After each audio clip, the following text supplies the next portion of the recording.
Šmarnično branje za leto 2020, pripravil ga je profesor dr. Bogdan Dolenc z naslovom Sveti Janez Henrik Newman, svetnik, ki nagovarja srca.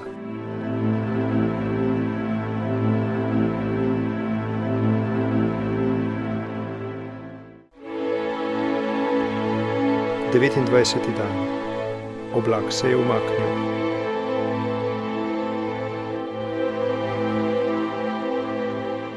Slišali smo, da se je moral Janez Henrik Newman v svojih poznih letih še enkrat podati na idejno bojno polje. Ugleden razumnik je njega in vso katoliško duhovščino javno obtožil neiskrenosti in spogledovanja z lažjo. Newmanov odgovor in zagovor je prišel v obliki življenjske izpovedi, knjige, ki se je porajala v bolečinah, a je z njo enkrat za vselej opral svojo čast in si pridobil spoštovanje vse Anglije.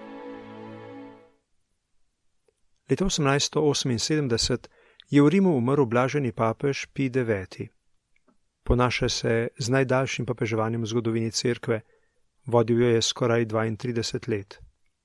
Nasledil ga je Leon XIII., krepak in velik mož, ki so mu bile Newmanove misli blizu in ga je že dolgo občudoval.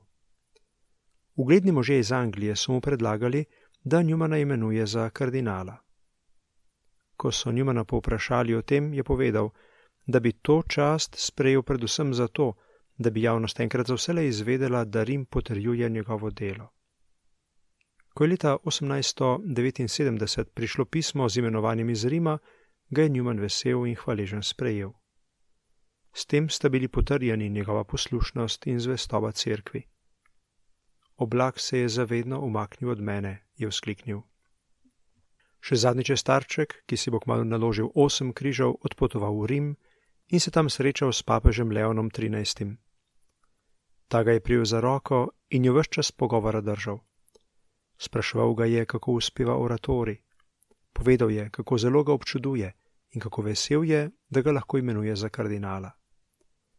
Navzočim oratorijancem je papež dejal: ne bojte se, ne bom vam ga vzel, pustil bom, da bo še naprej vaš oče, predstojnik in vodnik in bo prinašal blagoslov Angliji. Ob odhodu je papež Newmana vnovič prijel za roko in ga pospremil do izhoda. Vsi navzoči so čutili, kako zelo zaslužena je bila čast, ki mu je bila s tem izkazana. Kot kardinal je moral dati izdelati svoj grb in izbrati geslo na njem. Z njim je želel povzeti vse, kar je v življenju veroval, pisal in uresničeval. Vera mu ni pomenila le skupka verskih resnic, ampak ljubezen do osebe Jezusa Kristusa. Bog govori človeku in človek Bogu.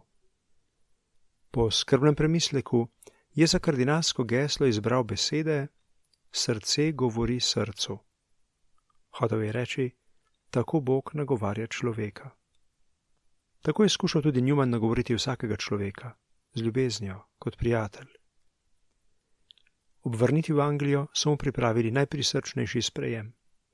Vsa dežela je pokazala zanimanje za njegovo odlikovanje.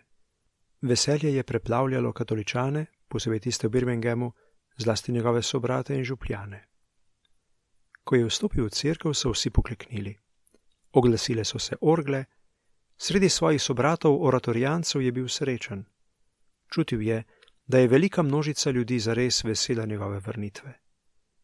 Ni imel slovesnega nagovora, ampak je skoraj pritajeno rekel, kako srečen sem, da sem spet doma.